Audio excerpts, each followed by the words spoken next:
plug-in numbers or second numbers. That's kind of where I'm almost at. All right, so we've got those, another couple that are due Friday. We'll go over those tomorrow if you have questions on them, okay? So what we were looking at here is a collision, and this is something that really lends itself to a momentum type analysis. There's actually companies that specialize in accident reconstruction, and I think they use a lot of momentum analysis for that. There's software packages you could buy and that sort of thing. Okay. So let's have a look here at this problem we've been working on here. We've been kind of worked on this just a little bit. I think it was Friday, I think. So let's have a look.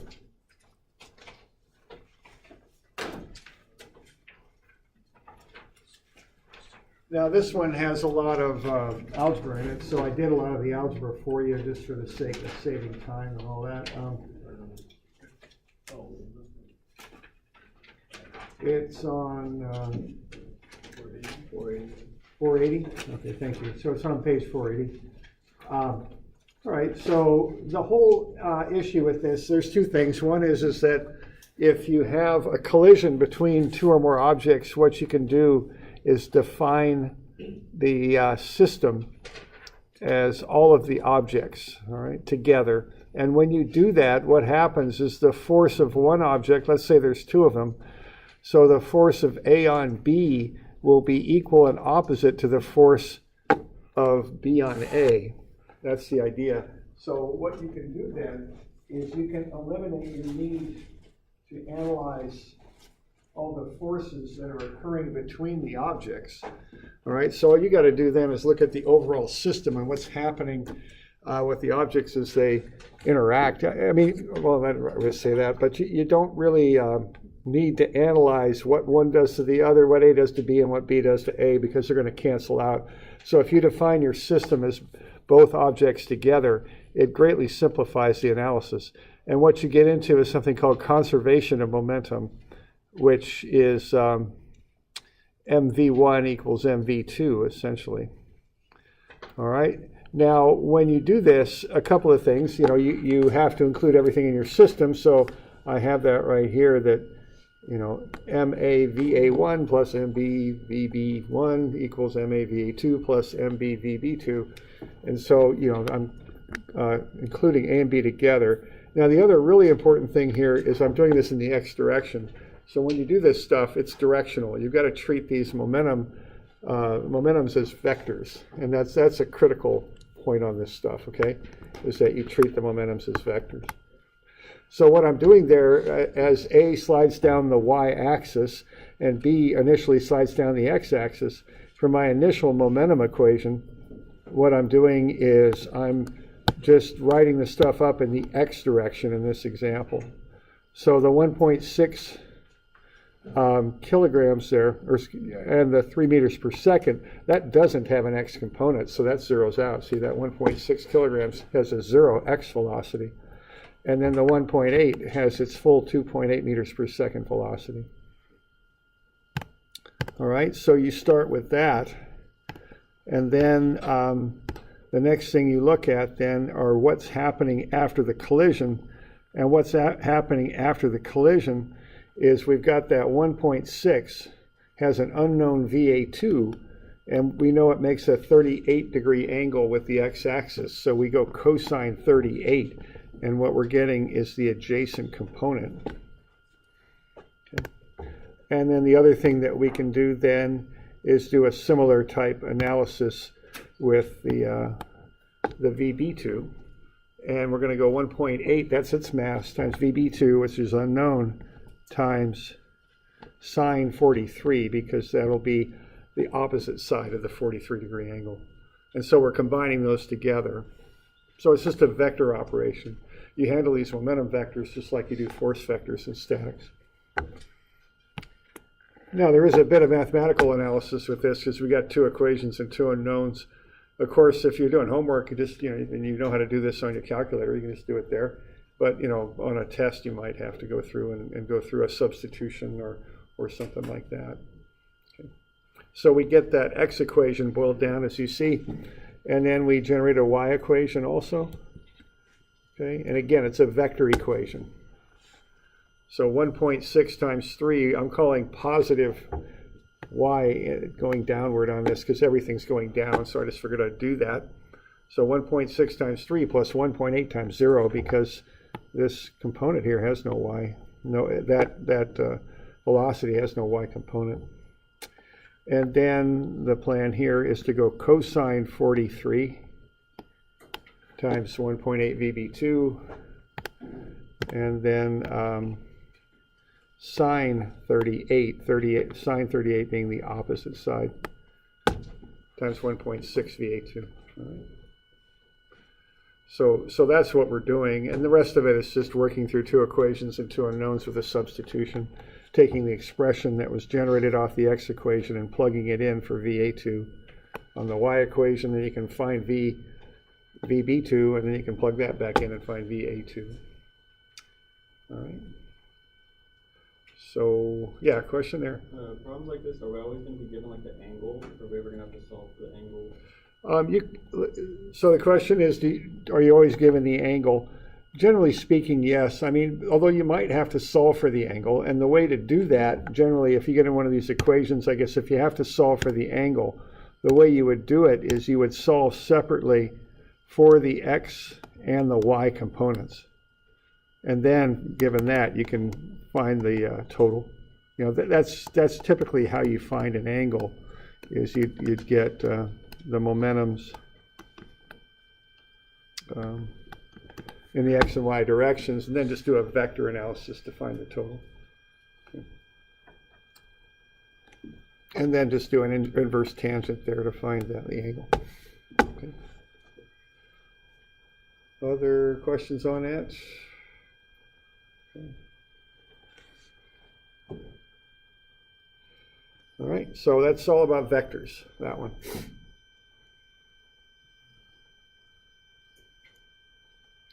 All right, now the other thing here is let's look and see what happens after we want to know where these things end up, where they stop, okay?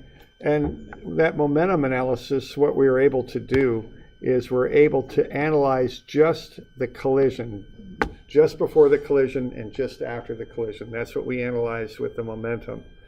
And the reason for that is you can take the time of the collision about down to 0, and what that does is it takes the impulse out, because the impulse is force times time, and if the time is down around 0, your impulse goes to 0.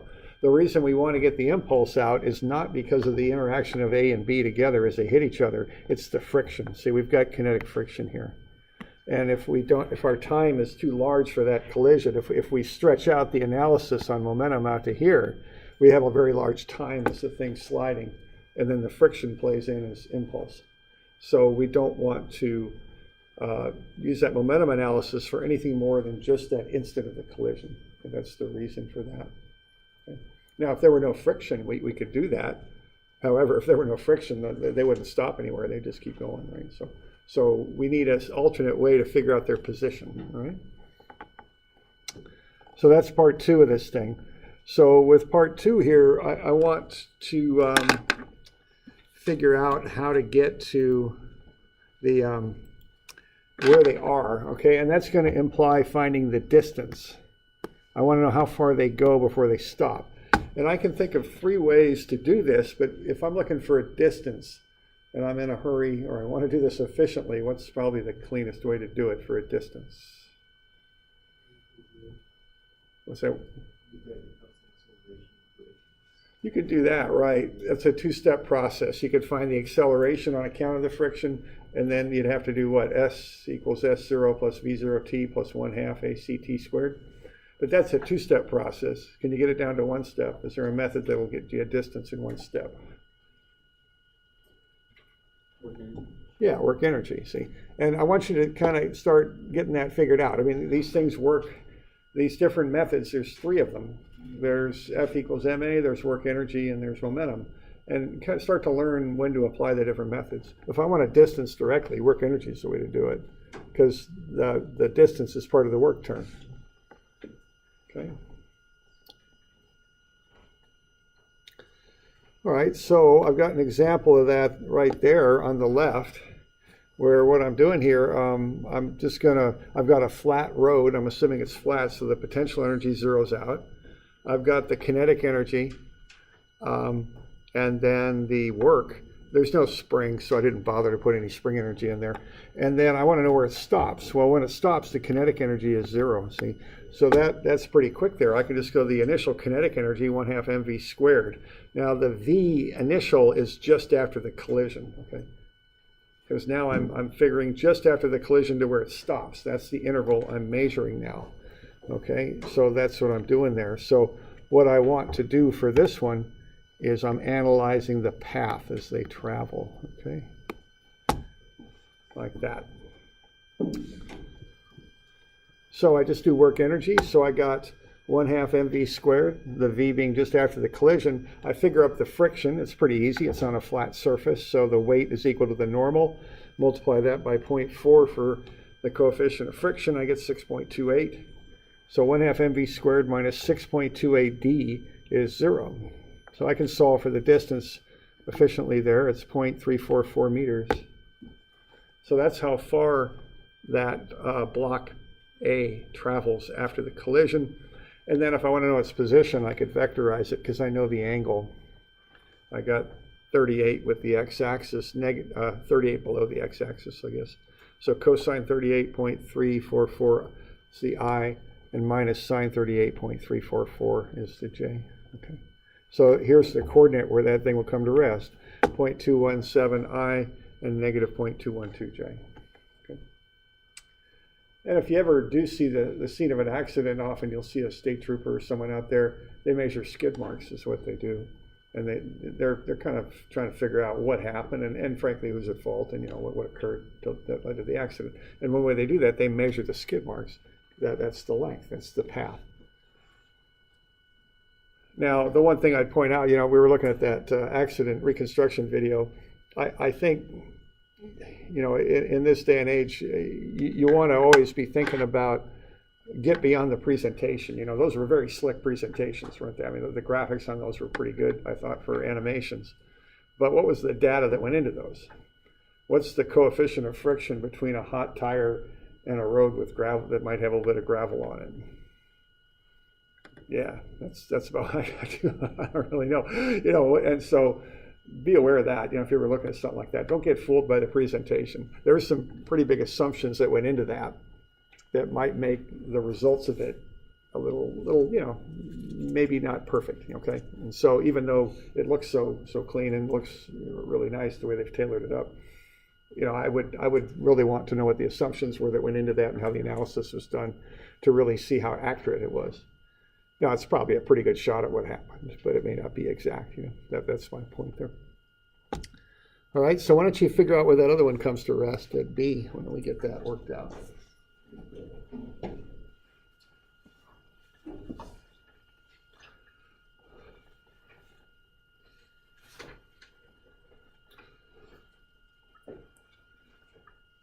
And I guess I got a spoiler alert there. It looks an awful lot like I can figure out where they go.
All right, so 1/2, 1.8 times 2.417 meters per second squared minus the friction, which is 7.06 newtons.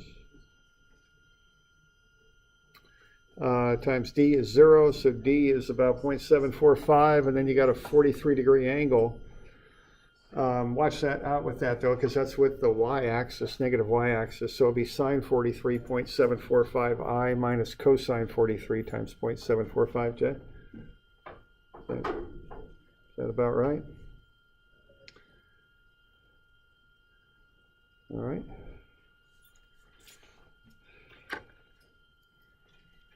Okay. So we're doing all right with that?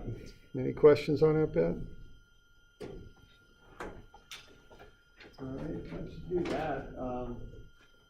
What's that initial velocity coming in? Assume it's horizontal.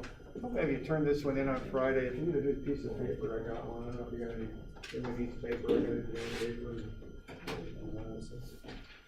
We'll get started here. Just remember to kind of go vector on this. Do you need paper? This is a problem. Yeah, we'll have you turn this in on Friday, I think. Sure.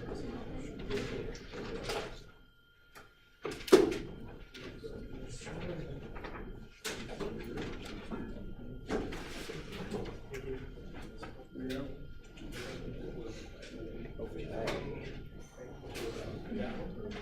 Yeah, that one. The one I've got projected. If you need paper to write it up on, I'll take those. Thank you. I got lots of paper.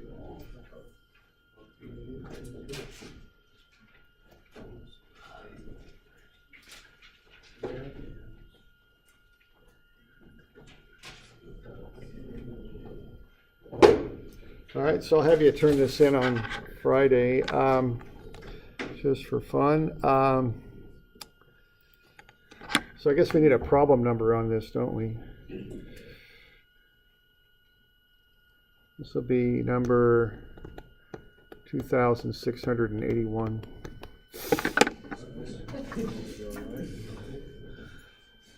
We got a lot of stuff to do this.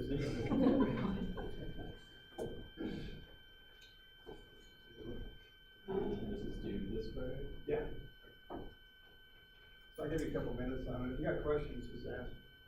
Or ask somebody.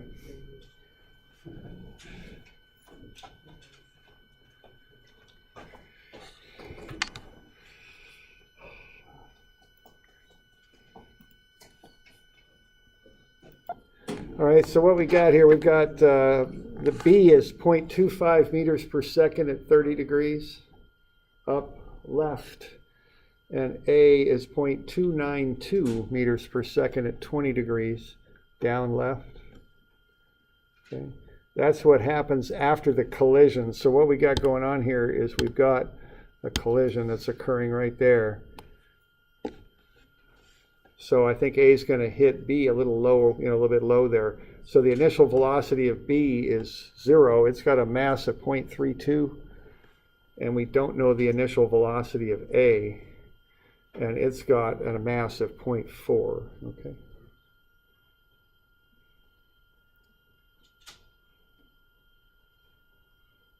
Okay, so that's what's going on. So B's going up left at 30 degrees, 0.25 meters per second.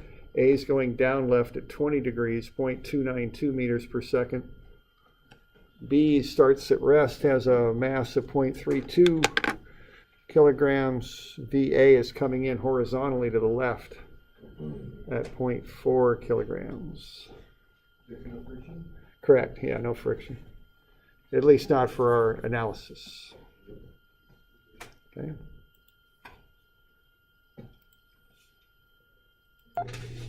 All right, so yeah, you can turn that in on Friday with your other stuff, I think. And that's not supposed to be anything really super hard or tricky or anything. It's just a basic thing. I just wanted to be sure everybody could do it properly. The whole understanding is the vector idea. That's the idea with this, okay? All right. Now there's so that's a real basic momentum problem, a collision, using vector type analysis. There's another little thing we get into here too, and that's that objects can interact with one another. So I've made up frankly, kind of a silly analysis here. So if when that airplane lands on the aircraft carrier, it's going to affect the velocity of the aircraft carrier. So there's relative motion happening as it lands between it and the aircraft carrier. So this is another little thing we can get into with momentum. And I've got a problem on 470 where we've got a motorcycle rider going, and a motorcycle rider's going to jump from a cart to a platform. I'm showing the distances just as the motorcycle leaves the cart here, right there. And of course, I wanted to make this simple, so I wanted mu to be 0 down here on the ice. So I put it in an ice hockey rink, or down on the surface there. That way I can have mu be 0, okay?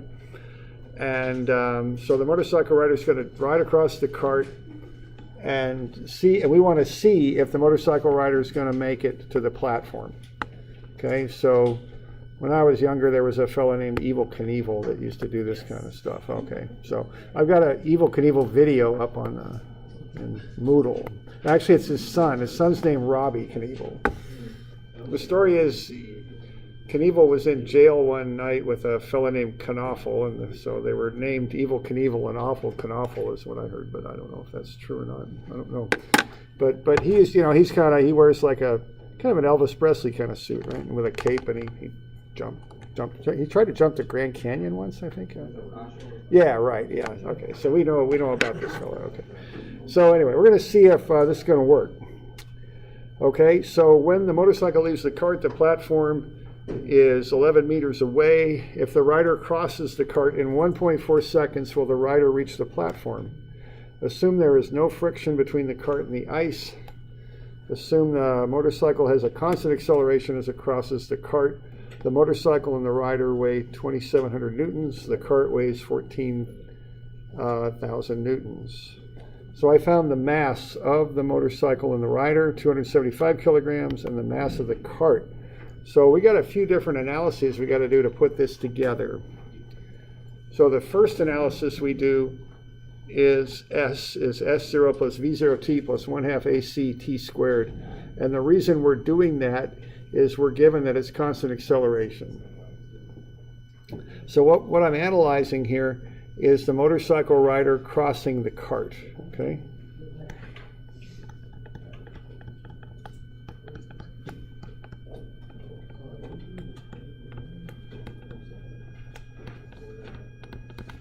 So motorcycle crosses the cart. S equals S0 plus V0t plus 1/2 ACT squared.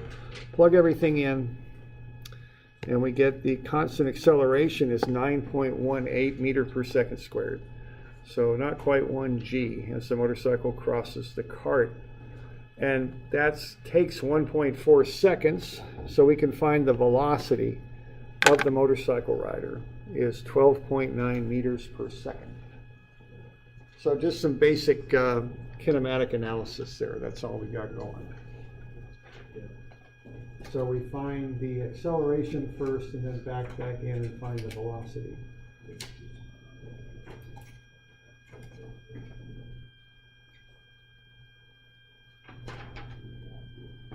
Now the question's going to come up on this. What do we got here? I mean, what is this? We got 12.9 meters per second, but the question's going to come up, what type of velocity is this? Is this the velocity in the air, or is it something else? Yeah, right, it's relative to the cart, right? Because when the motorcycle rider crosses the cart, the wheels are going to push on the cart and push the cart back to the left. So what that means is this velocity is not the velocity of the motorcycle rider in the air. What it is, it's the velocity of the motorcycle with respect to the cart. Okay? So this is not an absolute velocity in the air. It's relative to the cart, because as the motorcycle rider goes to the right, the cart's going to be sliding back to the left. And this is why I put this on an ice rink, so I could set the friction down there to 0, because if I didn't, that would add another little complication to this that I didn't really want to add. So, so what I did there was, that's why I did that, okay? But the important thing here is we've got the velocity of the motorcycle with respect to the cart here. That's what we've got. So we good with that? Okay. Now we got to work around that because what we really need is the velocity of the motorcycle rider in the air. Because if we have that, it's just a little bit of a trajectory analysis, right? And kind of there'll be a parabolic path, and we can see if the motorcycle rider is going to make it. Okay, but currently we don't have enough information to do that. All right, so we're all good there. Just a quick thing here. Where are we going to go? We're going to go here. We're going to go spring. There we go. Okay.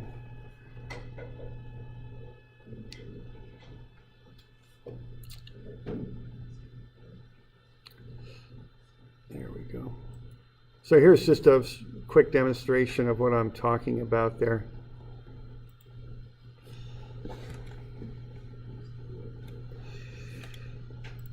So we got this device up here. Notice what happens to that block as the disc moves across it. I've got a little friction put into there. So as the disc rolls to the right, the block slides back to the left. So what we're finding there is the relative velocity of the motorcycle, which is the disc, with respect to the cart, which is the block.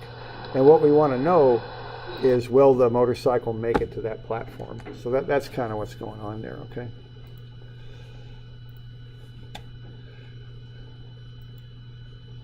All right, so now we need another little equation. We got to somehow get to the velocity of the motorcycle in the air, and what we've got momentum. See, we can throw that at it too.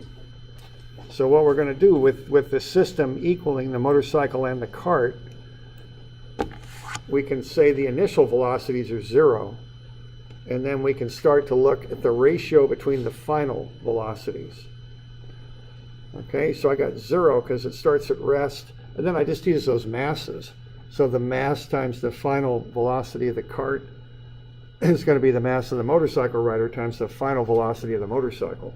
And then I go ahead and solve for MC2, the velocity of the cart, and that's going to be negative 0.193 mass of the velocity of the motorcycle. Okay, and there's a negative in there, and that negative has meaning because the cart's going to the left while the motorcycle goes to the right. That's the meaning of that. And notice it's all just dependent on the masses. The cart will not move that fast, but the motorcycle will move quite a bit faster, about 5 times faster. And it's just on account of the ratio of the masses is really all that is.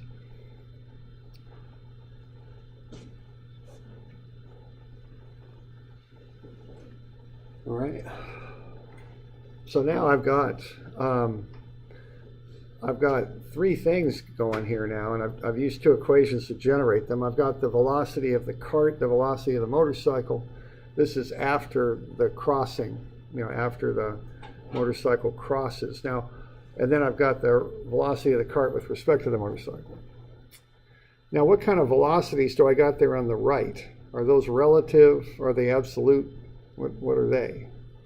Because we found that the first one we found, the first V, was the relative velocity of the cart with respect to the motorcycle. What do I got now?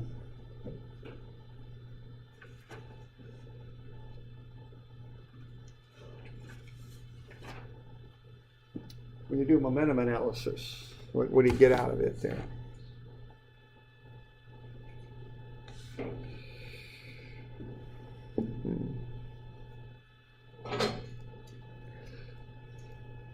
All right.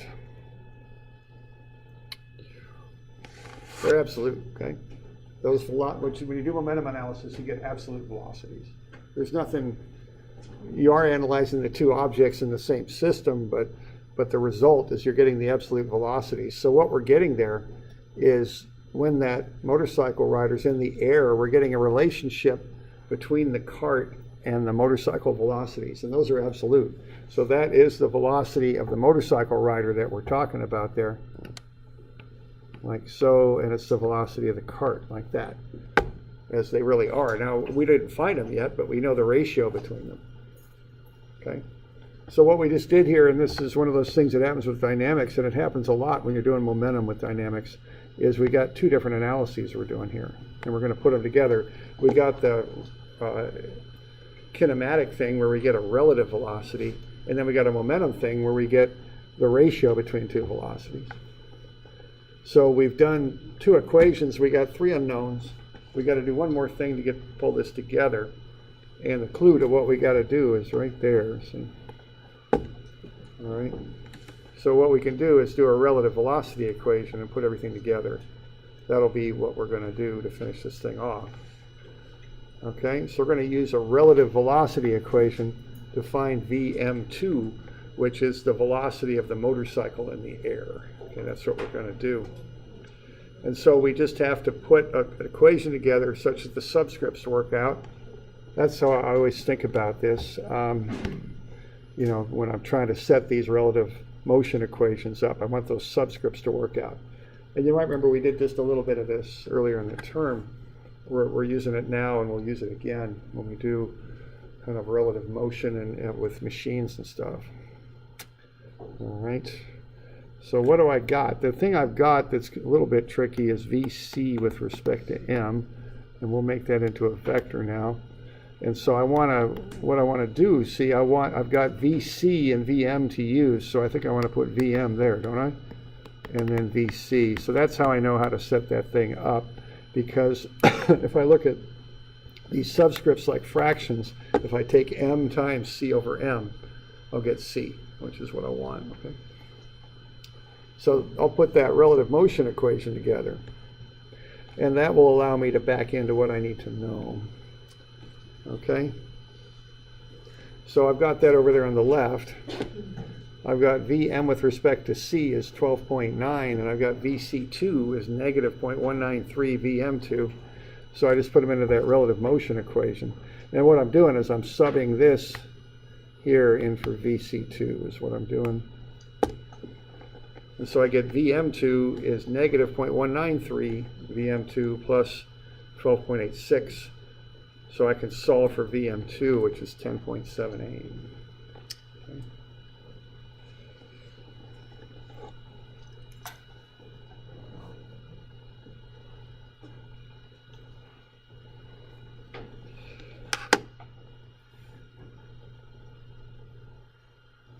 All right. So what we just found is in the air, see, the cart's moving back to the left. So the motorcycle with respect to the cart is 12.86, but the motorcycle with respect to a non-moving reference system, which is just its velocity in the air, is 10.78 to the right. Okay.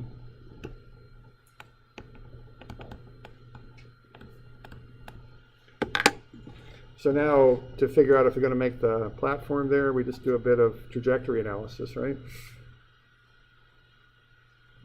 All right, so that's how I finish this thing up.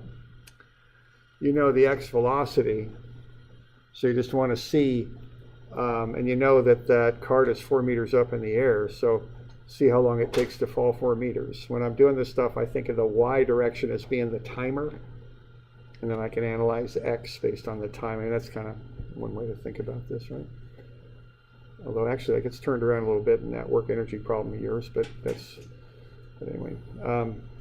There we go. So we're assuming no air resistance. So I did S equals S0 plus V0t plus 1/2 AC t squared. That's for the y direction. So 4 meters, I'm calling positive down. I've got no initial y distance because I'm starting at 0 up there, so I'm calling this 0. I'm going to call this equals 4. I'm calling positive down.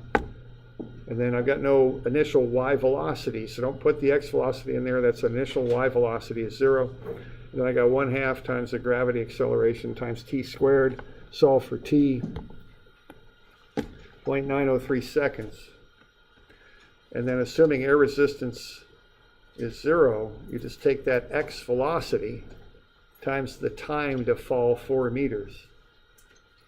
And we're coming up a little short on that one, so better get that cart a little bit closer to the platform, I think. Okay.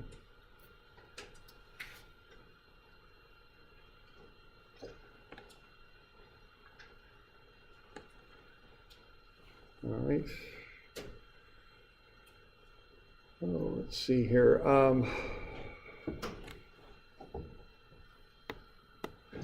Okay, I've got a handout for you. So this will be due next week. kind of gets back to that stuff we learned about E. I've also got 242 and 244 to do, which will be due next week. I don't know, how about, probably Wednesday, when we plan on that. So we've got a couple of these things to be doing, Wednesday. I'll kind of collect them all in Google and be more clear about what's due and when. That's 242 and 244 plus this handout, plus that little deal that we did in class today will be Friday. So I'll get you some stuff in Google to clarify that. And then we'll cover some of the stuff that's due on Friday.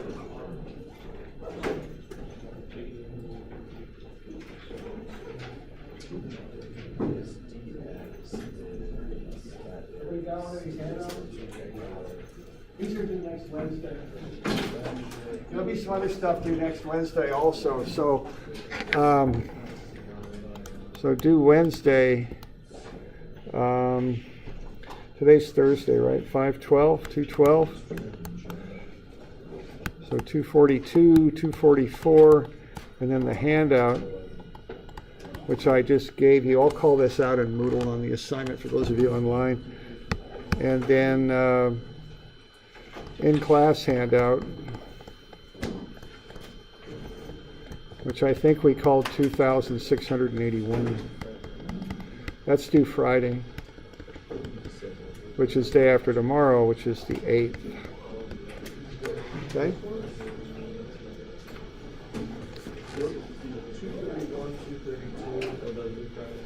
No, they'll be due next week. 231? Yeah. No, they're not due. Yeah. Yeah, hang on. Well, I'll see if I can clarify that. I got too many of these things right now. All right, so here's a kind of a summary of what we got to here. So I'll post this in class handout. And then 242 and 244 due Wednesday of next week. Friday we had more things to do than I thought. So we got 231 and 2. We got the restitution handout homework that I just handed out here. Oh, darn it, I'm sorry, I've got that. I've got these turned around, I'm sorry, darn it. We'll get it. And I'll put a Moodle message out on this too, so don't worry about it. I'll fix it though. All right, so this should be what we got. We've got this Friday, we've got the ramp handout, the pump handout, 231 and 2, and then this in-class momentum handout that I gave today. I'll post that in Moodle here in a little bit. And then currently due Wednesday, we've got 242 and 244 and this restitution homework that is online. It's a handout, I gave it in class, but it's also in Moodle. It's called that title there, Restitution E Homework. I'll send out a Moodle message with any, to clarify and make any corrections if need be, but that's what we got here so far.